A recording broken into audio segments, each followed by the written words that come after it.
Welcome to Capgemini Invent Talks. More than 70% of the carbon footprint of Western organizations can be linked to their products and their supply chain, the so-called Scope 3 footprint.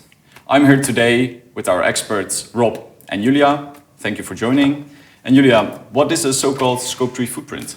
Yeah, so actually we can see the greenhouse gas emissions into three different groups, so to say the scopes. So we can say scope 1 and 2 is more about the direct, indirect emissions within an organization, and actually scope 3, what you already said indeed, it's the largest percentage for most organizations, is really about the indirect emissions from the up and downstream activities from the value chain, actually, for the whole organization.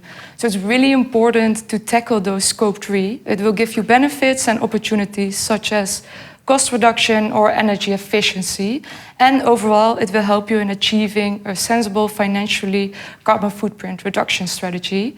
But actually for organizations it's really important to focus more and more on transparency, coordination and actually cooperation through the whole value chain. So the benefits are clear, also what is actually needed to get there, but what are the specific challenges that we see? It usually takes a lot of new type of organizing because, as Julia rightly mentions, you have to coordinate the whole value chain, and that was never done before. So on one side you want to grow as a company, on the other side you want to lower your footprint. Now how are you going to do that? Because normally your footprint will follow the volumes. So you need to redesign in order to make that happen. But you just mentioned 70% is out there in the supply chain, so somebody else needs to do the redesign. On the other hand, you're talking customers, and they need to change their behavior to make that footprint reduction happen. Why would they care? Why would they do that? And how do you actually communicate with those target groups? That are challenges that large companies face nowadays to make that happen. Right, so it's definitely a complex issue. What kind of approaches could organizations take to tackle the challenges? Yeah, so to actually really transform those challenges into opportunities, it's really important that we do a customized approach. So we actually helped a client of us, a large supermarket chain, in achieving their goals, which was footprint reduction and improving the circular reuse. But this, of course, didn't come without its challenges. Yeah, like new partners that were introduced because they never managed those residual streams before. They didn't know who should help them out, what value those streams had.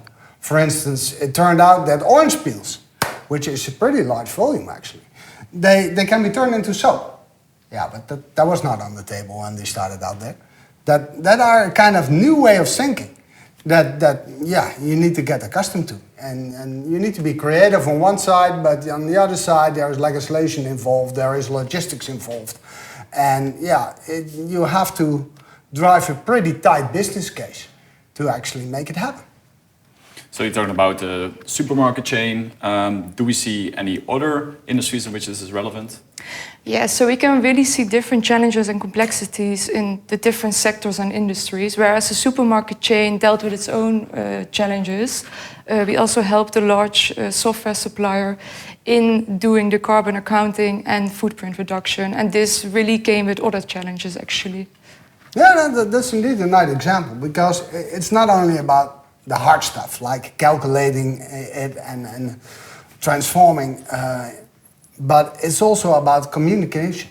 And that's really an issue here, because behavioral change has to do with stimulation.